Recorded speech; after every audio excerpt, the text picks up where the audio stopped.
بسم الله والصلاة والسلام على رسول الله وعلى آله وصحبه أجمعين. رب اشرح لي صدري ويسر لي أمري واحلل عقدة من لساني يفقه قولي. Assalamu alaikum wa rahmatullah, everyone. Like, Thank you so much for joining us today. We have our wonderful sister Sana Khan with us. Um, Sister Sana Khan is an amazing, amazing just person to begin with. Such a just a lovely person to be with, so kind and giving and just wonderful, mashallah. But she also is a student and teacher of Arabic. She also learns tafsir and things like that, and I'm sure like a whole bunch of other Islamic studies things. But her favorite thing to do is teaching and learning Arabic grammar. So Sister Sana Khan, thank you so much for joining us today. Assalamu alaikum. Jazakallah khair so Alaikum much for salam. having me. Barakallah fi. It's a Yeah, pleasure. what I'm you so excited, Amani. Thank you. Oh my God, I'm excited too, subhanAllah. And of course, amidst what's happening with Palestine, me and Sana were talking about like, do we do this topic of, seeking knowledge? Do we do another topic? It's subhanAllah, it's really hard almost for us to kind of do normal things when our brothers and sisters in Palestine are struggling and suffering the way they are. So may Allah subhanahu wa ta'ala open things up for them and relieve them of their difficulties, Ya Rab, and Ameen. and and accept those who have died as shuhada and give ease to the people who are left behind, Ya Rabbil Alameen. Ameen. Of course, that is not leaving our minds, even when we're speaking about things that help us nurture our iman, inshallah, which is something we can't stop doing anyway. We Mhm. have to maintain our iman. We have to maintain our strength for our brothers and sisters, inshallah. So may Allah accept from us and guide us, Ya Rabbil Alameen. So today's topic is seeking knowledge. And, of course, this is called the Ramadan effect. How seeking knowledge is connected to Ramadan. Everything is connected to Ramadan. Ramadan is like a condensed version of Islam. It's a condensed version of what our daily lives can look like, but at a higher level. So we're not supposed to be doing exactly what we're doing in Ramadan, but it's a little bit more intensified so that we could take some of it with us throughout the year, inshallah. So seeking knowledge is no different than, purification or fasting or, focusing on our taqwa during Ramadan, because a lot of that happens and begins with learning, right? And so I think one of the most beautiful things is, the first command that we receive in the Quran is not to pray 5 times a day, not to fast in Ramadan, not to give zakah, not to go to Hajj, not to wear hijab, none of these things. The first thing that is commanded is iqra, is to read. And, reading is basically seeking knowledge. And something I love about those first few ayat is Allah teaches us very quickly and in such a short ayat that reading or seeking knowledge, learning is so important and it's the base of our Islam. But it's interesting because it's not just seeking knowledge. Allah says, "Iqra bismi rabbika alladhi khalaq." That read in the name of your master, in the name of your Lord, in the name of your Rabb. Rabb includes the one who takes care of you. What does that mean to read in his name? Read, learn, absorb the world through this filter of Allah subhanahu wa ta'ala, through this filter of the one who created me, alladhi khalaq, right? The one who created me. Because any other filter will skew knowledge. It will skew what information we're absorbing, and then it will therefore skew the way we see the world, what we expect of ourselves, our actions, our intentions, a whole bunch of other things. So, Sister Sana, if we could, I'd love to start by asking you, how do you even define knowledge? Islamically, secularly, whatever, both ways. So when I was thinking about like the topic and things like that, and that's exactly what I was the word that you used, the filter. Our filter as who we are, what we represent, what we do is through a lens for something. There's a lens that we're looking at that's why we're studying or we're trying to reach this goal or trying to understand this situation and things like that. And our lens is through the lens of the Quran, is through the lens of the Sunnah of the Prophet ﷺ. So just like you said, like when we are seeking knowledge, when I think about knowledge, to me is what is knowledge that is accepted by Allah subhanahu wa ta'ala, what is knowledge that is said to us by the Prophet sallallahu alaihi wasallam. And there are things, as we know, secular knowledge that we learn that is beneficial. Inshallah, we're going to get into that. But our lens should still be through the eyes of Islam, our deen, our foundation. So when it comes to knowledge, that's how I see it. And of course, there's a textbook definition of what knowledge is and what it is. But as you know, even though we are not really talking about Palestine, we know that being knowledgeable of the situation is so important, of who we are supporting, why we're being proactive in our making dua and seeking istighfar and giving donation, is because of the knowledge that we have of what is going on in Palestine. Those who are not knowledgeable are, again, like everyone's going on social media, like unfollow this person, unfollow that person, right? But why? Because their knowledge, they don't have the knowledge, they don't have the right knowledge of the situation. So they're just going off of basing the 5 minutes of news that they just heard yesterday, this week, you know? So our knowledge is through the lens of the Quran and Sunnah. And that helps us to not only thrive and be successful in the deen, but also in the dunya. So that's when I think about knowledge, that's what I think about. Absolutely. Yeah, and I love how you tied that to what's going on currently is, subhanAllah, it is very it's heartbreaking how black and white things are to Muslims and how skewed it is to not all non-Muslims, but other people who are not knowledgeable about what's going on and what has happened in the past 75 years. And it's so clear to us. We're like, are you serious? Like how? Exactly. How can you see otherwise, subhanAllah? And that is honestly really scary because that can be any of us. And in fact, I would dare say that we're all walking around with some kind of ignorance, not compared to that, not similar to this, um, but we all walk around kind of with some kind of we lack knowledge because none of us know everything. And that's something for us that we are the goal for us in life is to keep looking and to keep learning.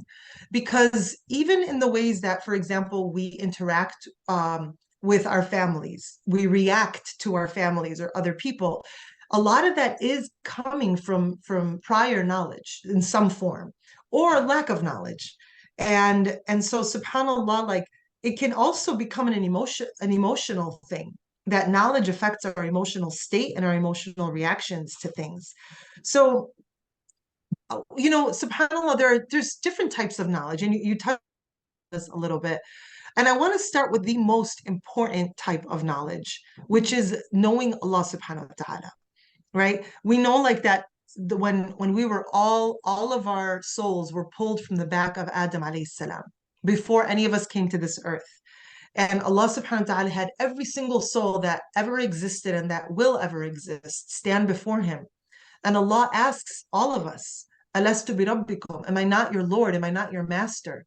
And we all say, Bala shahidna, that of course you are, and we are witnesses to this. This is a knowledge that was ingrained in us. What is the importance, Sana, of that knowing that we have this knowledge pre-programmed inside of us? And why is it important to tap into that knowledge? How does it affect our worldly lives and how does it affect our akhirah? So, subhanAllah, it's so, I love how you brought up from the beginning. Like, Allah subhanahu wa ta'ala is already telling us, why we're on this earth and things like that. But when we come here, when we come into the world and we don't tap into the knowledge of the deen, and that's, I think, the scary part when it comes to the ummah, because the thing is that the knowledge of the deen is not tangible. I'm not getting that degree, or I'm not getting that job, or I'm not getting that income that I'm looking for um because the knowledge of the deen doesn't always give us that.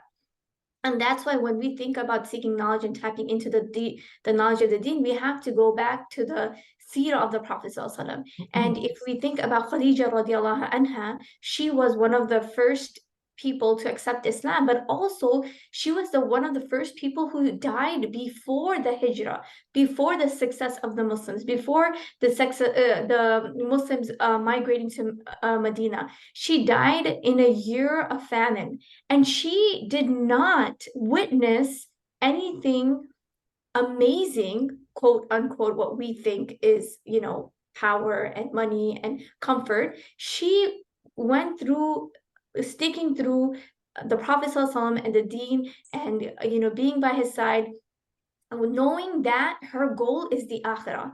And what we don't understand and we don't realize is our goal is akhirah. And we put that in the back burner. And when we can't really, and once you start seeking knowledge, when you start learning about the Prophet ﷺ, when you start learning and studying about the Quran, then you want to know who Allah is. Then you have this, you're trying to build this connection. But if we don't have that want or that desire because we can't really see the benefit, that's where we lack as a community. We don't see benefit. Oh, mom, why do I have to pray 5 times a day? Like, when you're training your kids and you're training your children, you're giving them tarbiyah, is because you don't see the benefit of it when you do become older, and you know that salah is going to be the one who gives you that comfort, and that deen is the one, like the remembrance of Allah is going to find you that, comfort. So we don't see that in the deen sense, and that's why it's sad that the ummah doesn't tap into the religion. Like, if we understood the power of the Quran and the words of Allah subhanahu wa ta'ala, and truly, like, we would want to study, we would want to be in this halaqah right now, we would want to try to get into any other halaqah, because we know the power of it and we feel it in our hearts, but physically, tangibly, we can't really see it. So it's really, I think that's the sad part, that as a ummah, we only are just, our lens is too short. Like, now this is a different kind of lens. Like, this is just the dunya. It just stops here. It doesn't go beyond what's the purpose of life, or what's our goal is pleasing Allah subhanahu wa ta'ala, getting Jannah, being able to, yeah, that's the real success. But we don't see that because that's not tangible. Yeah. I think, subhanAllah, to add to that, I think, one thing that our time is heavily tested with is reality versus, what's not real. And, everything's virtual, literally. Like, the games that we're playing, the connections we're making on our phones, everything, like a lot of our lifestyle revolves around what is virtual.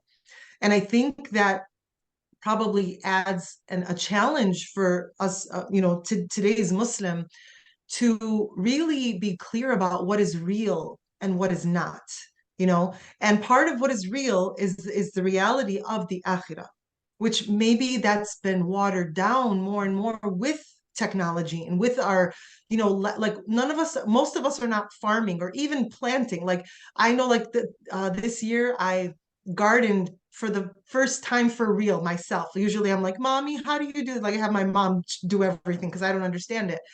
And when the cucumbers came out and the zucchini came out, I was like, wow, this is crazy. Like, to actually see that something you put in the ground came out that you can eat, I that's exactly where all of our food comes from. But we don't witness it.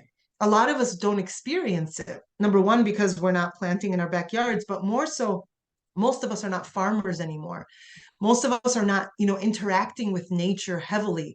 A lot of our interaction with nature is like our what do you call the screensaver? That's just like, oh, I wish I could go there. Look how beautiful the waterfall is, or whatever, Yes. Mhm. right? So losing touch with nature, which is what Allah subhanahu wa ta'ala created, right? Mother Nature, what is Mother Nature? It's like, Allah, this is Allah's creation.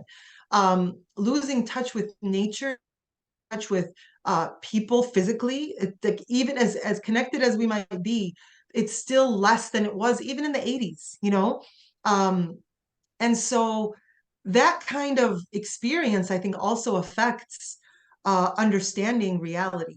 And that is, subhanAllah, what is knowledge if it doesn't give you a clear sense of what is real and what is not, what is permanent and what is fleeting, what is going, right? So I know there are, subhanAllah, there are so many spiritual benefits to remembering Allah. And there are so many practical benefits in the, not practical, but worldly benefits, right? One of the things I'd like to add to what you were saying is that knowing Allah subhanahu wa ta'ala, a benefit of that. So knowledge of Allah through the 99 names, through the Quran, like you mentioned, Sana, through the Sirah, through the Prophet ﷺ, right? Understanding or like just connecting with the Prophet ﷺ's life, his emotions, his mindset, the decisions he makes, his thought process. We see so much of his thought process as we like learn about the as we learn that, we see like the interactions between Allah subhanahu wa ta'ala and the Prophet through like, when the Prophet ﷺ is trying to get one of the leaders of Quraysh to become Muslim and he felt like he was, he was almost there. And the blind man comes up to him and he's like, hey, I have a question. And the Prophet ﷺ was just like, God, like I'm working here. He didn't even say that. All he did was like frowned a little bit, right? The blind man didn't see it, but Allah saw it. And we experience these interactions that are happening between Allah subhanahu wa ta'ala and the Prophet. And through that, we get to know Allah. Through that, we get to know, like, oh, Allah is not okay with this. Oh, Allah is okay with this. Allah is happy about that. Allah is angry about that. Allah is promising us this garden through the Quran, these gardens through, under which rivers flow and happiness and no fear and no famine or hunger, nothing. He's promising us all these things. And through knowing through the Quran, we know Allah better. And it actually helps us not only get through difficult times like we're going through now. And of course, we're not going through anything compared to our brothers and sisters, not only in Palestine, but the ones who are going through all the natural disasters and the outcomes of that, right? We're holding this emotional load that is for a lot of us is very unbearable, subhanAllah. But going back to who Allah is helps us get through these difficult times because we'll see our brothers and sisters in Palestine running out of the hospital saying, my husband, he became a shaheed. Look at where they focus. The pain is there. You see the pain in their voice, you see the pain in their movement, running out, running to find their loved ones to tell, like you hear the pain in their voice. But what they're saying verbally is a reflection of this very intense iman and training that has happened inside of them to focus on what is real. And they know Allah. These people know Allah when they're verbalizing what they verbalize in the worst possible situation. And so getting to know Allah subhanahu wa ta'ala is the number one most important type of knowledge. And you see this where you have the smartest professor or any person at all who's so like knowledgeable. They have so much knowledge of politics and philosophy and health and nutrition and all sorts of things, but they deny the existence of God, right? They're atheist, or they have a skewed belief of Allah subhanahu wa ta'ala. What that knowledge is the most important of any kind of knowledge, subhanallah.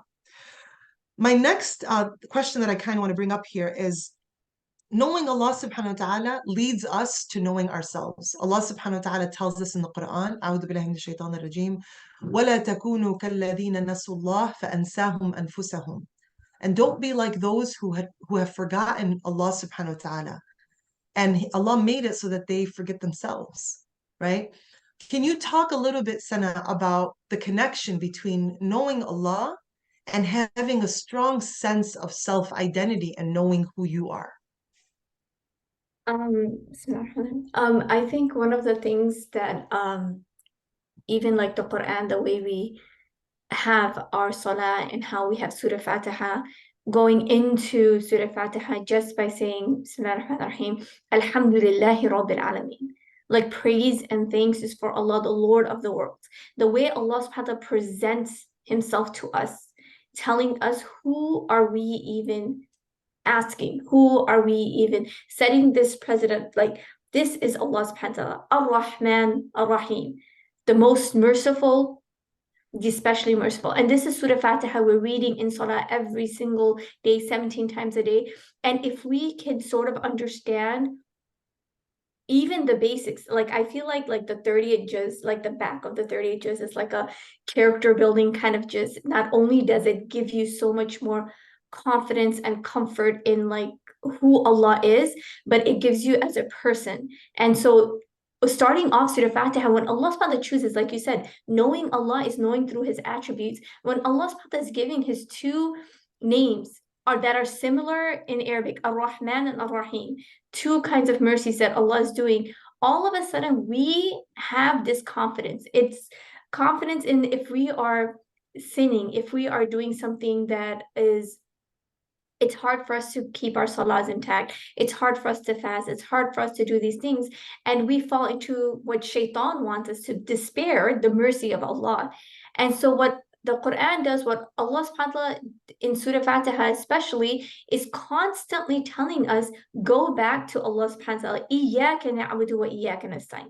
Only you do we worship and only you do we ask for help. And these things is like gives a believer confidence, because when I am down or when we are struggling as a ummah and when things are happening, Allah subhanahu wa ta'ala is telling us it is only Allah who can help us.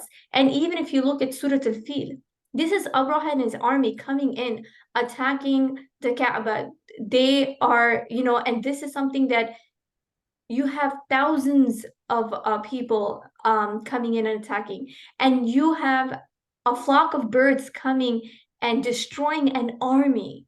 Like when you read these surahs, no matter what situation you're going on in your own personal life, outside of what's going on in the world, we have to turn to Allah, because it is only Allah, if He can take like people out of this massive tragedy of having their entire lives being destroyed. The Arabs are so small in number, and the Prophet was born in the year of the elephant. Everyone knew about this situation, and yet Allah subhanahu wa ta'ala sends birds to destroy elephants, an entire army. And Allah subhanahu wa ta'ala is telling us, all these different situations that happen in the Quran, where Allah, the battle of Badr is another situation where Allah subhanahu wa ta'ala is sending down his angels. And so, subhanAllah, when it comes to the Quran and giving us confidence, that's all it gives us. It is a constant reassurance of who we are as believers.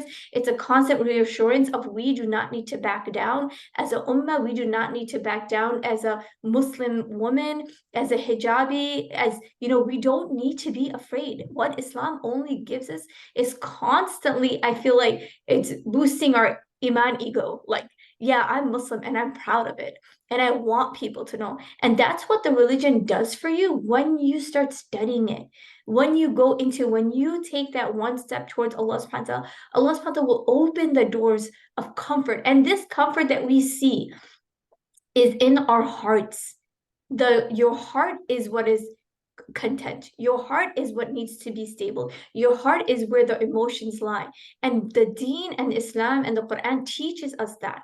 And doing the dhikr of Allah subhanahu wa ta'ala, saying salawat, saying astaghfar, these are the things that are constantly making our heart calm. We're gonna break our hand, we're gonna get sick, we're gonna get fevers, people are gonna get cancer, but that's there. That those kind of tests will happen. These, and how you said, like these women going on, oh, our husbands are shuhada, our children are shuhada, our boys, because of their faith in Allah subhanahu wa ta'ala, that yes, they're suffering this huge suffering, but in their hearts are content with the decree of Allah. And that comes with understanding who Allah is and how Allah subhanahu wa ta'ala has presented himself in the Quran, constantly telling us to return to Allah, to ask Allah, to seek refuge. As-Samad, Qul Huwallahu Ahad, Allahu Samad. As-Samad means, eternal refuge, but it's that word has so much more meaning to it. Like it's Surah Ikhlas, it's the shortest surah, and yet we don't even know how powerful that surah is, how amazing the impact.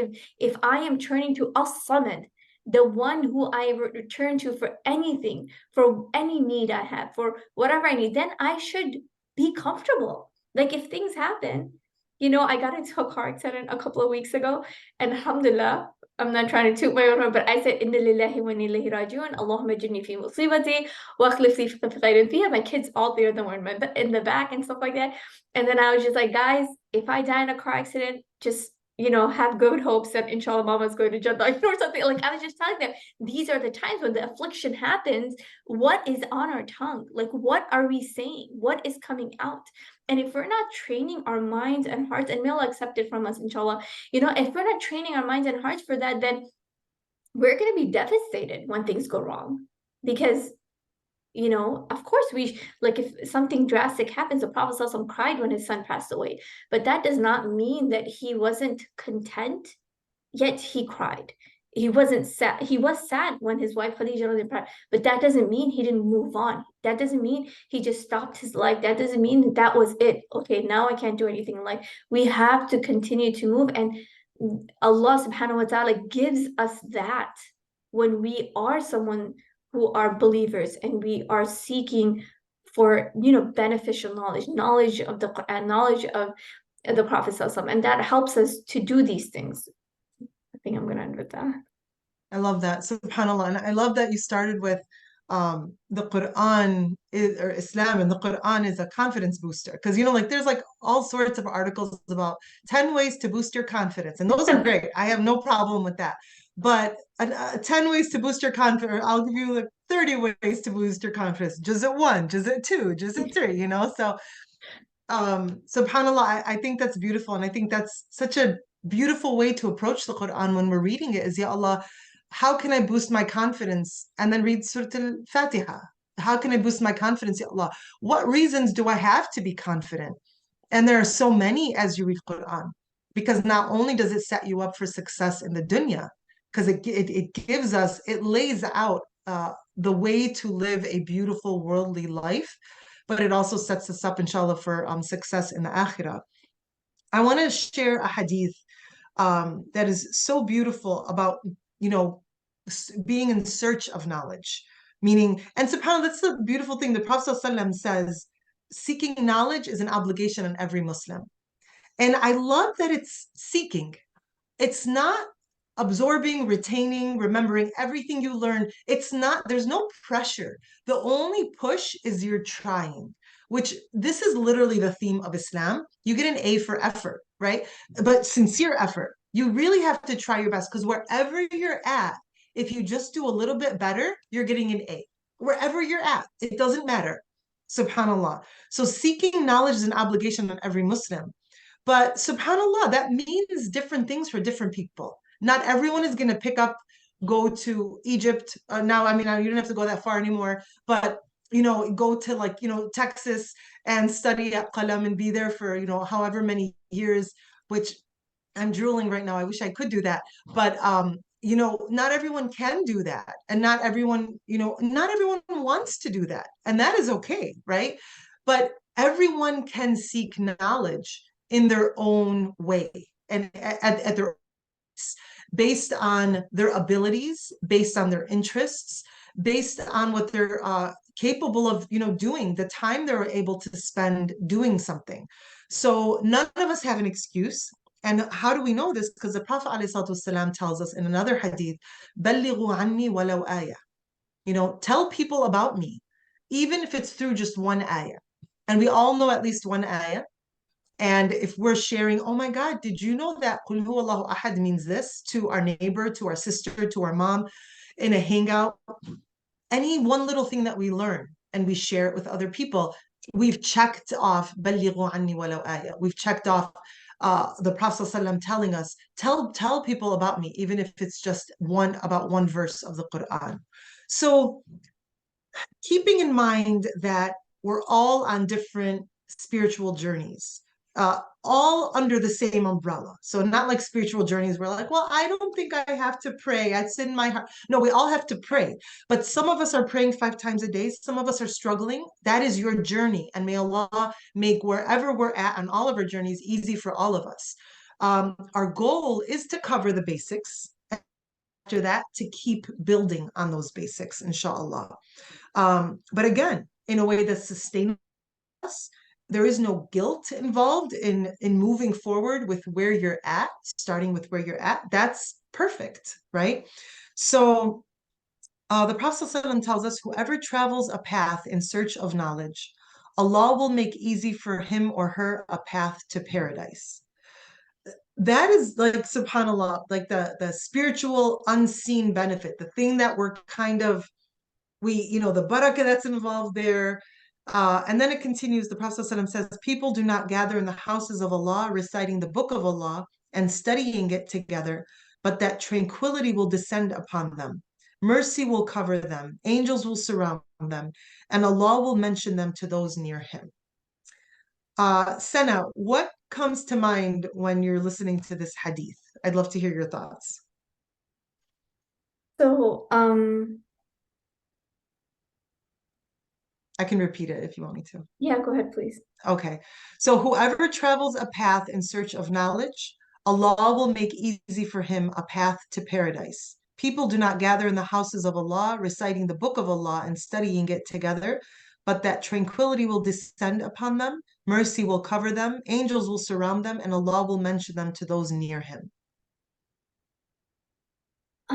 So the first part we hear all the time, right? Whoever um Travels a path in search of knowledge, Allah will make Allah easy for him. Yeah. Allah subhanahu wa ta'ala will make it easy for him. A lot of the times what happens when it comes to knowledge and seeking knowledge is we're too afraid. Even though we hear these ahadith, we hear like the benefit of it, what Allah subhanahu wa ta'ala will do for us and things like that.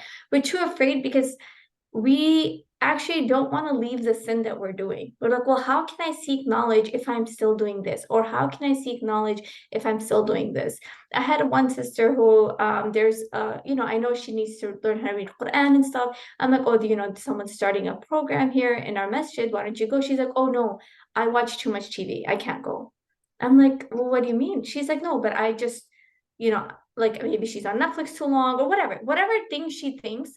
Like there's so many ahadith on seeking knowledge, what it does for us, how it benefits us, how Allah subhanahu wa ta'ala will bless the home, how the angels are surrounding us. But for whatever reason, we as a ummah just don't do it, you know? And I feel like a lot of the times it's because of the despair of which Shaitan is constantly telling us, well, you can't really seek knowledge because you're committing the sin, or you're really not a good Muslim, or you're not even praying 5 times a day. Why are you going to even go to that talk? Like, what is that going to even do for you? You know? And so when I hear these kind of things, I feel like we have to, as obviously you and I, we get a chance to talk to women, we get a chance to, and these are the kind of platforms that we need to continuously do to help people understand that seeking knowledge is, like you said, is at your own pace. There's no pressure. And everyone thinks about seeking knowledge as, oh no, now I have to be a certain way. I have to do a certain thing. And eventually, what people don't understand is that when you do seek knowledge, you yourself will start doing those good deeds, start taking those actions, start understanding the benefit of it, because Allah subhanahu wa ta'ala will open those doors for you. So if you're watching Netflix for like 10 hours a day and you're still coming to, Amani, your halaqah, watch how that changes. Because that's what, when the Allah subhanahu wa ta'ala makes that path easier for you and the dunya when open, that's what it is. When you take one step towards Allah, then Allah subhanahu wa ta'ala opens up huge doors for people. But the problem is that we don't even want to take that one step, even though we understand the benefits of it, because we're too scared as a community, as a ummah, to be judged by people. Well, I don't even wear hijab, or I don't even pray, and then they're going to judge us. Or, I don't even dress properly and I have people judging me. Oh, whatever that is. But we have to understand Allah subhanahu wa ta'ala is not here to see who is better. Allah is here to see our efforts. This dunya is for us to continuously put some kind of effort into learning about Allah subhanahu wa ta'ala, even if it is scary. And we need to start getting over that, because as we are talking, we know how important it is to have knowledge. And this will take me back to Palestine a little bit, because when people don't have knowledge of that situation, even Muslims who don't have knowledge of that situation, they're like, well, why did they do that? Why did Hamas do that? Like, what happened? Like, do you even know what's going on that you're even saying something like this? It's because of the lack of knowledge. And for whatever reason, when it comes to the deen, we have like 1 to 0% of knowledge, and we think it's okay. But we have to know that it is it's important to seek knowledge. Like you said, it is as for every believer to have some seek knowledge, because it is going to change our way of life, and Allah subhanahu wa ta'ala will do that for us. And the second thing I wanted to comment on was that we need to make sure as we're seeking knowledge that we're making dua to Allah subhanahu wa ta'ala, because sometimes we don't even know where to start, because we've been so lost, or we've been gone from the religion for such a long time, of things have happened that we distance ourselves from knowledge, and we feel too afraid to come back, that we forget that you just have to talk to Allah subhanahu wa ta'ala. You just have to have that conversation, a dua with Allah subhanahu wa ta'ala, and ask Allah to open those doors of seeking knowledge, open those doors of seeking beneficial knowledge. And even like, we read Surah Kahf on Fridays, and Surah Kahf is the story of Musa alayhi salam and Khidr, where Musa alayhi salam found out someone knew more than him. And what did he do? He's a prophet of Allah. Yet he's asking someone who is not to teach him. So these are the kind of role models we have in our lives as prophets, and as people, sahabas and things like that. Like, they're constantly wanting to learn, yet we as a ummah are like lacking that completely. Like, even though we know how good it is for us, we know how good it is for our well-being and ourselves, yet, and subhanAllah, Allah subhanahu wa ta'ala says in the Quran, there's going to be only a few of you who are going to be grateful. There's going to be only a few of you who are going to gain the knowledge. It's going to be, we came as strangers, we're going to leave as strangers, and glad tiding to the strangers. So we want to be those strangers. We want to be the strangers who are seeking knowledge, and, applying, being one who, may Allah bring us amongst, make us those who follow that hadith, who fall under the category of that hadith, where Ameen. Allah is with us, and opening doors of khair for us, inshallah. So Yeah. it's a hard balance. Yeah, absolutely. And I think like you touched upon humility here, right? That it's part of seeking knowledge is, like you said, some people feel very intimidated, um, or just, intimidated by their own misdeeds, right? Or their lack of, caring about certain things Islamically. And I love the idea of, crowding out, because sometimes our, whatever habits we have that are either like blatantly sinful or just kind of like right before sinful where they're distracting and just a lot of waste of time, things like that. Sometimes they're really they've taken over in certain ways. And so it's really a good strategy to try to crowd it out. So don't wait till you stop. Just add, just start adding.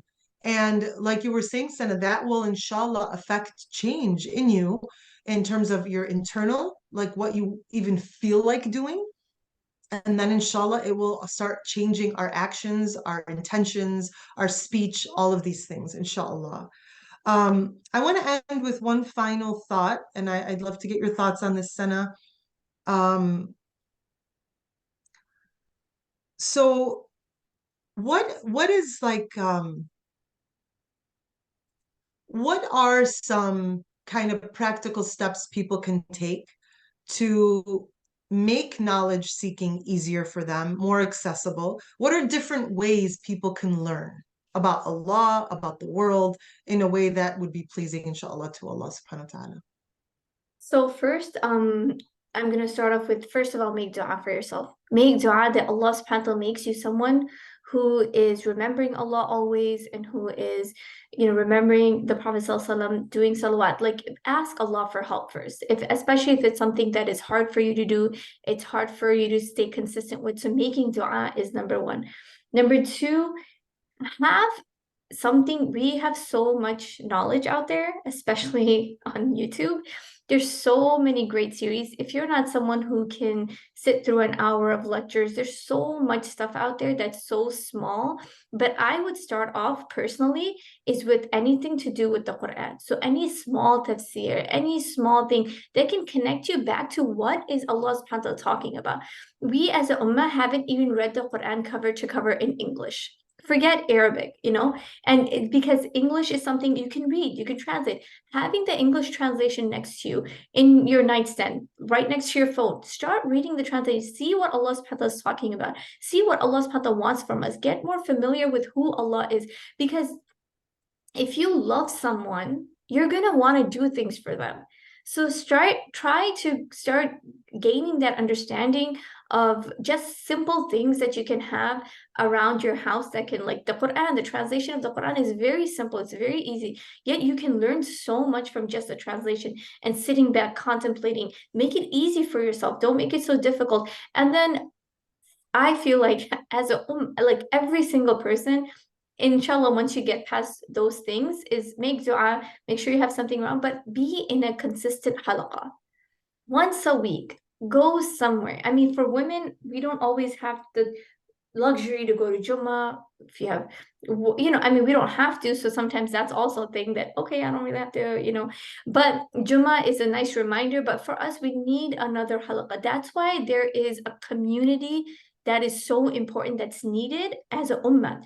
Even in the earlier stages of the Prophet, the message, when the Prophet ﷺ, in the early stages where the revelation came, everyone was in everyone, all the Muslims, even though they were in the house of Arqam, was it? I can't remember The if it's beginning, yeah. in the beginning. They used to go outside, all of them, and would go in the valleys and they would hide and they would pray in Jama'ah. Even though they could have prayed in their own homes, they were supposed to be secret dawah. No one was supposed to know about Islam, yet everyone's supposed to stay quiet. They could have prayed in their own homes, but during Salat time or whenever they had to pray, they would go out in the valleys and pray because the sense of community is needed. And so for us to make, especially if we're not in the state of learning or studying or being in that environment, we need to find that community for us that encourages us to seek knowledge. You have to find that friend that is more towards helping you, reminding you for salah or something like that, than about like where's the next good food spot. We need to understand that you that you have to put value to who you are as a person, because when you start giving yourself some value that you are a believing Muslim woman, and whoever is around you needs to live up to who you are and what you are representing as a Muslim believer, then when you give yourself that value, then the friends you keep, you get to choose, hey, does she deserve my time? And this is not in an arrogant, whatever way, but this is in a way that we have to do more in our lives, in our communities. We have to bring a change in our homes and in our families. And to do that, we can't have people who are toxic. We can't have people who backbite often. We can't have people who lie and cheat. We can't live in those conversations constantly. We have to step out of sight of that and see who is it that will benefit me and I can benefit them. Who deserves my time? Because your time is valuable. You as a person are valuable because you are Allah's slave. You are someone who is representing your Lord. So you need to make sure that you value your time and your space. So then you bring in people who will bring that mindset of worshiping Allah subhanahu wa ta'ala, that mindset of following the sunnah, that mindset of being able to help others without anything else, wanting anything else from them, just for the sake of Allah. Like nowadays we help people, we're like, oh, hopefully Amani can come and do a talk for me with Thursday night because I did it today. No, Amani, I'm not gonna, you know, I'm not, Yes, the answer is it's not, yes. thank you. I'm just kidding. I'm just kidding. So it's not the goal that, what, no, it's just we're literally doing it for the sake of Allah subhanahu wa ta'ala. We're trying to benefit each other, uplift each other, support each other. And when you have that community, then you're gonna want to learn. Why? Because you want to be like that friend who invited you to her talk, like Amani. You want to be in those kind of company because that's you. I was taking notes half the time about it when you were talking. I was like, oh, this is some good stuff. Like, like subhanAllah, like if I was like, I wish I could just listen so I could just take notes and concentrate. So it's like subhanAllah, you want that kind of company and you have to ask Allah. Like friends, you are raised with your friends on the day of judgment. Your family is something that Allah subhanahu wa ta'ala chooses for you. You cannot divorce your mom and dad. You cannot divorce your cousins. You have to keep those family ties because Allah subhanahu wa ta'ala has chosen your siblings, your parents, your aunts and uncles for you. But when it comes to your friends and who your circle is, you get to choose those people and you have to protect that close-knit circle. And once you start protecting that circle and understanding, then that friends, if I need my kids to do anything for me, I tell their friends to do it. And that's it. I can get my kids to do literally anything. So then, that's it. Your friends. I guess that's the top three, right? Making dua to Allah subhanahu wa ta'ala. I can't remember what I said after that. Yeah, Oh, and you said going to the a Quran. series like at a masjid, like some kind of a Yeah, halaqah. Yeah. some kind of a halaqah, something. Make sure you have a mushaf that's an English translation around you all the time. Open it up whenever you get a chance. And then friends, good company. Be around good company and pray for good company. Ya Allah, keep me in good company. I know one of my friends, every time she goes to a party, she actually makes dua. She's like, Ya Allah, if this, when I go to this party, please bring me around people who will benefit me and make me away from those who won't.